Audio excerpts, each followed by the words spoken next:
Alors Jean-Michel est né en 68, 1968, pour vous donner un repère chronologique.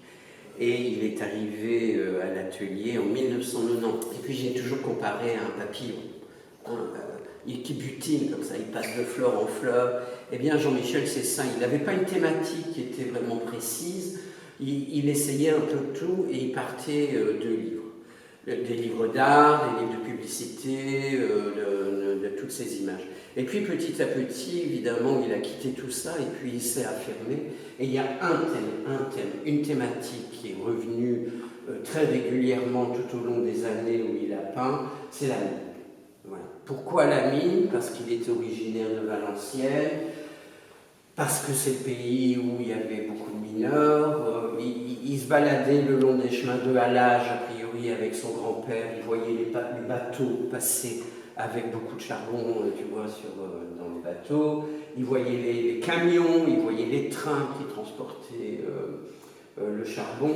Donc c'était vraiment une thématique qu'il employait tout le temps. Alors, souvent des hommes, il y a un tableau où il a marqué la mine, le charbon, une histoire d'homme. Le tableau est là-bas. Parce que la femme, dans ces peintures, est plutôt absente. Et il va représenter, par exemple ici, il va représenter, ça souvent, les histoires de famille. Au centre, vous avez le grand-père, avec le casque et la lumière. Et le grand-père, il est contenu dans son fils, qui est lui-même mineur, et il y a les deux enfants qui deviendront eux-mêmes mineurs. Donc c'est vraiment une histoire de génération en génération.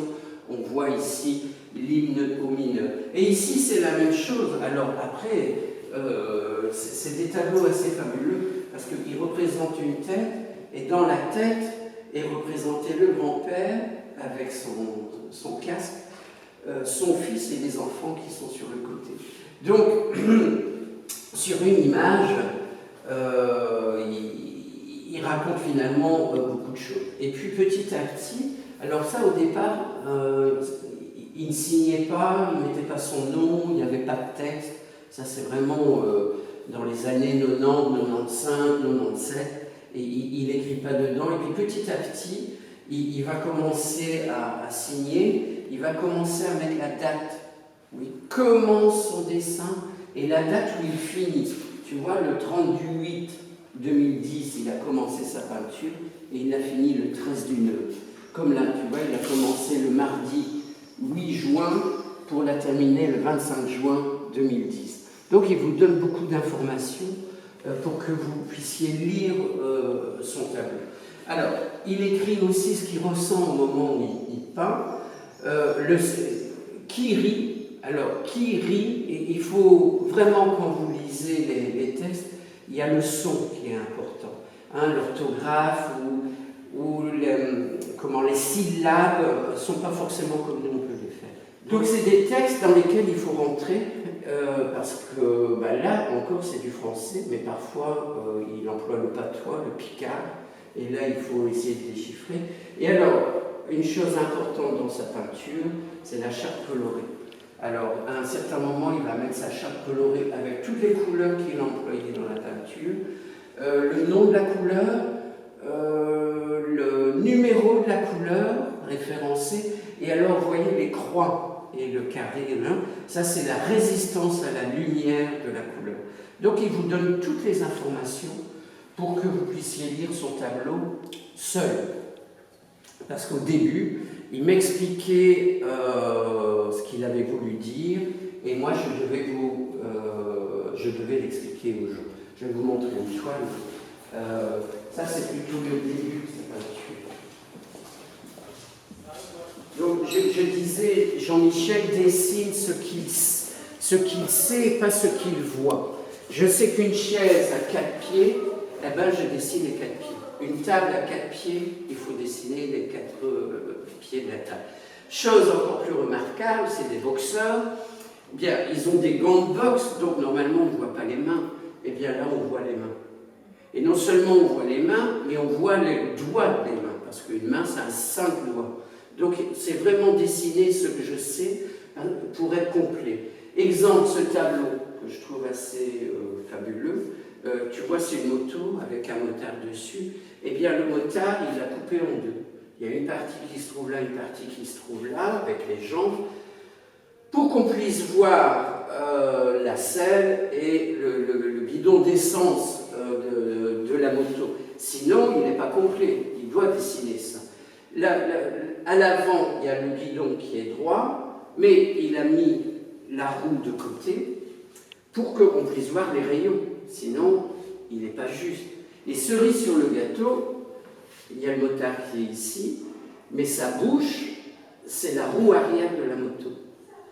C'est vachement pensé.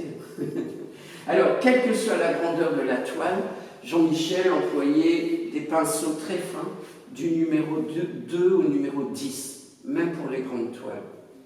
Alors, quand vous regardez cette toile, eh ben, la scène est dessinée au travers du personnage, sinon ben, il n'est pas complet dans la représentation de son vélo. Ici, à votre avis, combien il y a de chevaux? C'est une question à je ne sais pas combien. Un peu bête parce qu'on a envie de dire 2 chevaux. Hein, bon. Effectivement, mais non, en fait c'est un cheval.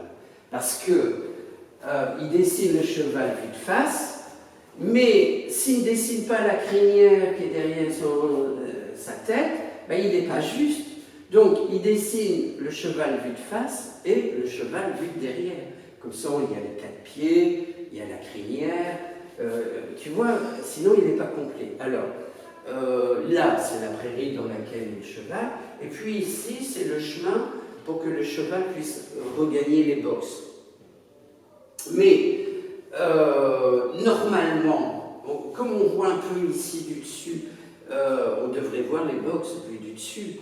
Mais du coup, il ne saurait pas dessiner la porte du box, donc il ne serait pas juste. Il faut qu'on voit la porte dans son entier. Donc il fait des rabattements.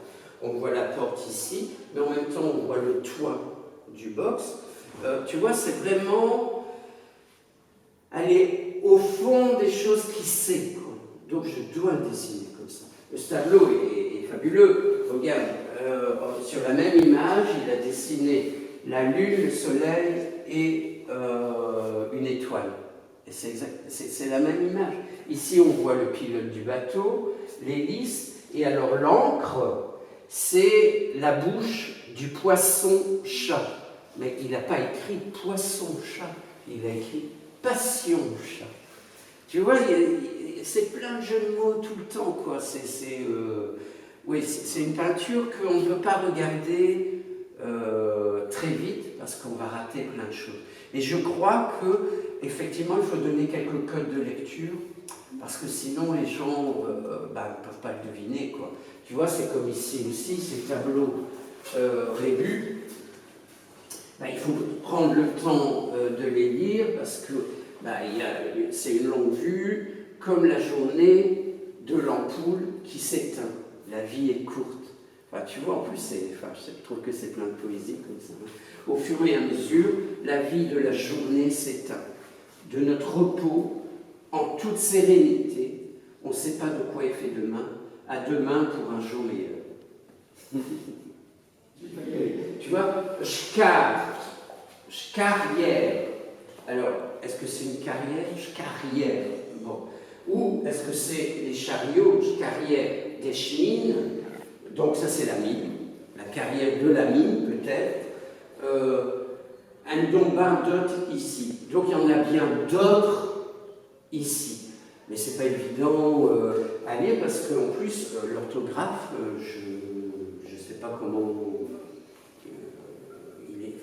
il recopiait pas des phrases, quoi, tu vois. Donc c'est vraiment de l'invention, quoi. Donc il faut le lire, et à un moment, même si ça n'a pas de sens, ça peut être beau musicalement.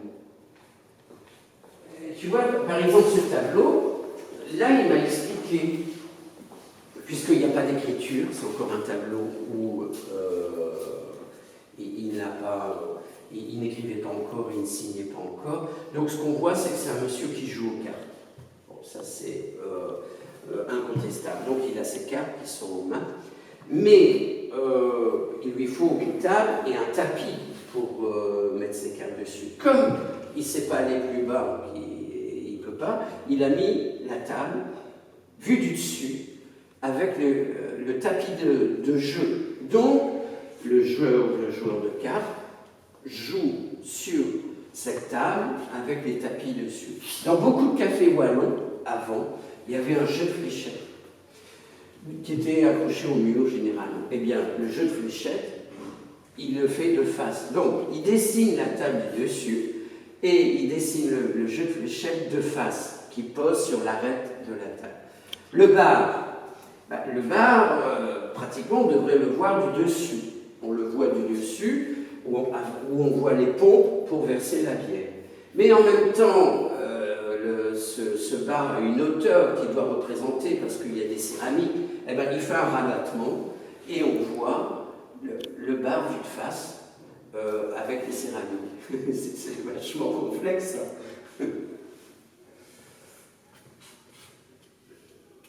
Alors, quand Jean-Michel a fait sa dernière toile, et j'ai pas mis la dernière toile parce qu'on l'a déjà beaucoup vue, mais enfin, vous pourrez l'expliquer. Donc, cette dernière toile, elle était exposée ici aussi.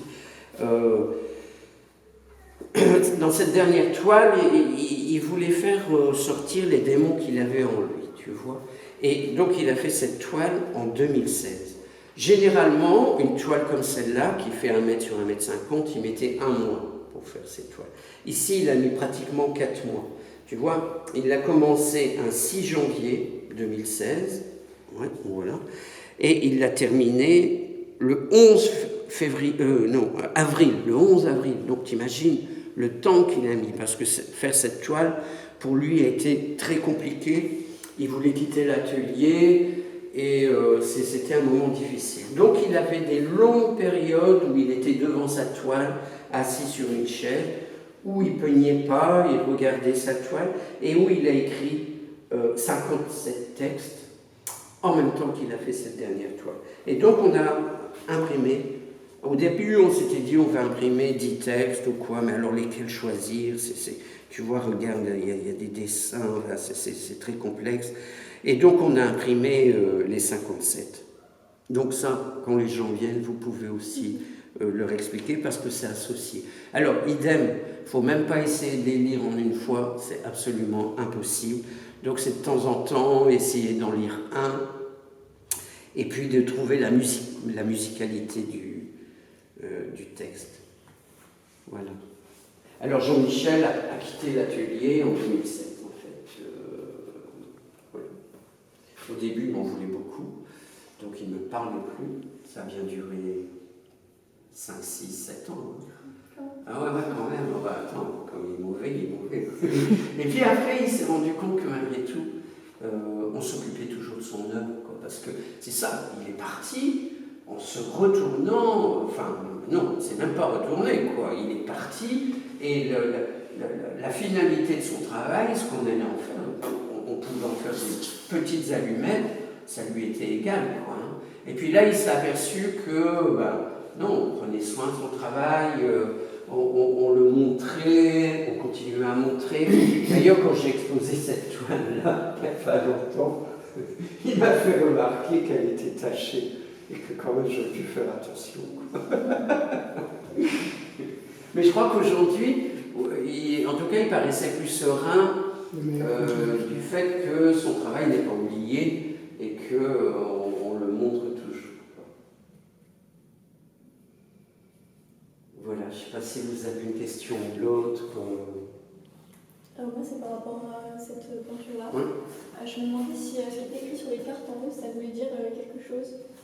Puisque RDV, ça peut être rendez-vous. Rendez-vous, un rendez-vous, mais ça peut être le roi, la dame et le valet. Ah oui, aussi. Tu vois, donc... c'est bien disposé aussi. Oui, c'est ça. Hein.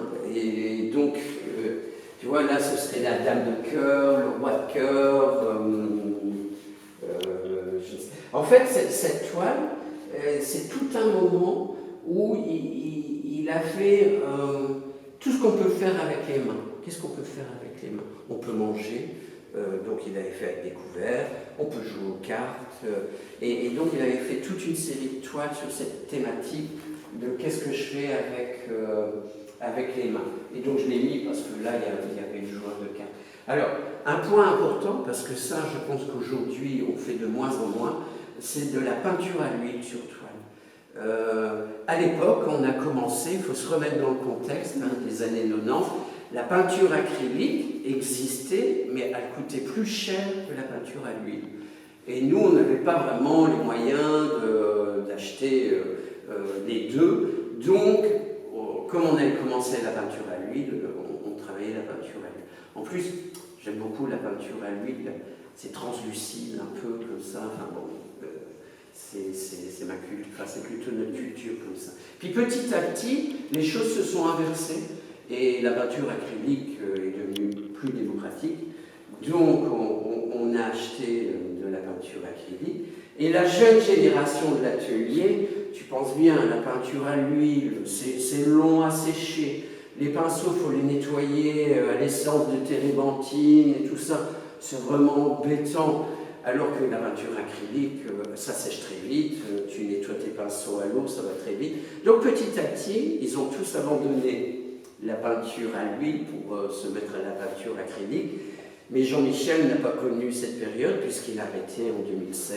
Donc il a toujours travaillé la peinture à l'huile. Et il faisait comme comme nos pères, c'est qu'il travaillait sur différents états, sa peinture. Ça veut dire qu'il ne la peignait pas d'un coup. Tu vois, ce bleu, eh ben, il mettait un bleu et puis après il venait le retravailler encore. Hein, c'était fait par état. Et alors, comme ça séchait assez lentement, il pouvait faire plusieurs toiles en même temps. Donc dans l'atelier, il avait son lieu, vraiment, où valait mieux que personne ne rentre. Quoi. Et il avait aussi, ça c'est intéressant, ta bobine, elle va être usée. Il me reste 10 minutes. Attends, voilà, regarde. Ça, tu vois, ça c'était son espace, il avait un espace dans l'atelier. Et alors, vraiment... Comme il écrit, comme il met sa charte colorée et tout était précis. Regarde, petit à petit, sur le mur, tu vois, ça c'est le début, il a mis des mesures, et puis qu'il a intensifié. Parce que quand il faisait une toile d'1 mètre sur 70, elle allait aller quelque part sur la toile, mais s'il faisait une toile d'1 mètre 50 sur 1 mètre, elle allait ailleurs. Donc tout ça était vraiment très construit. Regarde, ici, c'était sa boîte de peinture qui s'était fabriquée. Tous les petits mélanges, c'était des petits pots à confiture. Et les grands mélanges, c'était des pots de Nescafé, tu sais, en poudre. Et sur la petite boîte de confiture, il mettait une étiquette avec les mélanges qu'il avait fait. Alors, ces pinceaux, de 1 à 10, c'est ce que je vous disais, mais quand il employait un pinceau pour le jaune, par exemple, jamais il allait employer le pinceau pour mettre du vert. Donc, il avait toute la gamme des pinceaux, mais pour toutes les couleurs qu'il employait. Donc, c'était des centaines de pinceaux en même temps. Chaque pinceau gravé, tu vois, avec le numéro de la couleur. Le numéro, pardon, du pinceau. Ouais.